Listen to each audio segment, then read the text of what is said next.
নিজের শান্তি বজায় রাখার জন্য মরিয়া হন, নিজের জীবন সুন্দর করার জন্য কষ্ট করতেই হবে। মানুষ মানসিকভাবে শক্তিশালী হয় যখন বুঝতে পারে যে সব অভিযোগ বা কথা বলার চেষ্টা শেষমেশ তার নিজের বিপরীতেই যায়।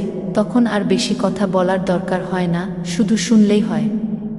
যখন কারো সঙ্গে কথা বলতে বা দেখা করতে চাওয়ার তীব্র তৃষ্ণা পার করতে পারবেন, তখন জীবনটা অন্যভাবে বদলে যাবে। আর তখন সেই অপ্রয়োজনীয় কথা বলার ইচ্ছাও গলা চেপে ধরবে না। যে ইচ্ছা একসঙ্গে পথ চলার, সেটার দায় একার নয়, এটা বুঝতে পারলেই মনের অস্থিরতা অনেকটাই কমে যাবে। তাকে ভালোবাসি কিন্তু একসঙ্গে থাকতে চাই না, এমন উপলব্ধি আসলে মানসিকভাবে কঠিন। কিন্তু একবার সেই আগ্রহ চলে গেলে জীবনটা অনেক হালকা লাগে।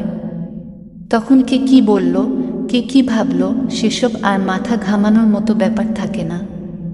মনে হয় যা হবার হবে, তাতে আমার কিছু যায় আসে না। তখন নিজের জীবনের নেতৃত্ব কেউ নিতে পারে না। মানুষ অনেক সময় অন্যের কাছে ভালোভাবে থাকার চেষ্টা করতে গিয়ে নিজের জীবনটাই হারিয়ে ফেলে। আর যারা সেই অবস্থায় পৌঁছায় না, তারা নিজেকে সামলে নিতে এতটাই লড়াই করে যে মাঝে মধ্যে ক্লান্ত হলেও হাল ছাড়ে না। অনুভূতি থাকলেই হয় না। অনুভূতির প্রকাশের জন্য প্রয়োজন শব্দ, প্রয়োজন সঠিক কথা। যদি নিজের কাছে হেরে গিয়েও উঠে দাঁড়াতে পারেন, তখন দেখবেন এই উঠে দাঁড়ানো আপনাকে অদম্য শক্তি দিয়েছে। সেখানে বাড়তি আবেগের কোনো স্থান থাকবে না। যেখানে আপনাকে গুরুত্ব দেয়া হয় না, সেখানে নিজে থেকেই সরে আসুন।